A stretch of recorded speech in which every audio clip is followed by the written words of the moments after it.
লালমনিরহাটে পানি শূন্য তিস্তার বুকে এখন সবুজের সমারোহ।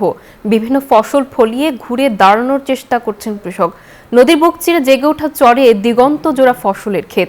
চরের কৃষকদের বিভিন্ন প্রকল্পের আওতায় প্রণোদনা প্রদান ও প্রশিক্ষণের ব্যবস্থা করছে কৃষি বিভাগ।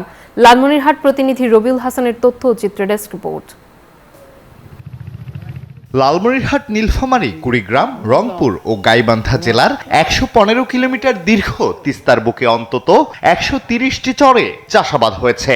আগে যেসব চরে ফসল ফলানো সম্ভব হয়নি সেসব চরেও এবছর আবাদ হয়েছে। ফসলের আশানুরূপ ফলনের আশা করছেন তিস্তাপাড়ের কৃষক।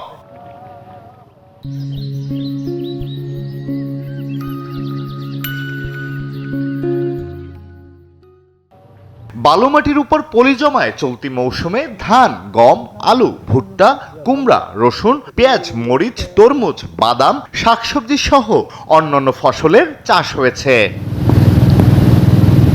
চলতি বছর তিস্তার কয়েক দফা বন্যায় তিস্তার বুকে প্রচুর বালু জমেছে। এ কারণে বালুচরে এবার সব ধরনের ফসল চাষাবাদ হচ্ছে। তিস্তাপাড়ের কৃষকরা বলছেন, সংকটের কারণে সঠিক সময়ে সার জমিতে প্রয়োগ করতে না পারায় উৎপাদন নিয়ে শঙ্কা আছে।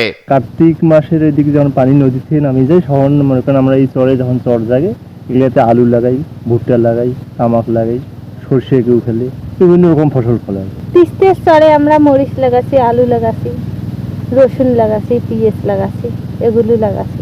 আমরা মনে করি যদি খোলা মার্কেটে সারগুলা ছাড়তো তাহলে এই সারগুলা দিয়া জনগণ অনেক কিছু আবাদ করতে পারতো। চরের কৃষকদের গম ও সরিষা প্রণোদনা দেয়া হয়েছে বলে জানান স্থানীয় কৃষি বিভাগ। চরের কৃষকদের প্রশিক্ষণ ব্যবস্থা করা হয়েছে বলেও জানান এই কৃষি কর্মকর্তা। বাংলাদেশের চর এলাকায় আধুনিক কৃষি প্রযুক্তি সম্প্রসারণ প্রকল্প, এই প্রকল্পের আওতায় আমরা চরের কৃষকের মাঝে বিভিন্ন ধরনের প্রদর্শনী বিতরণ করছি। সেই সাথে প্রশিক্ষণের মাধ্যমে কৃষককে সচেতন করার আমরা চেষ্টা করছি।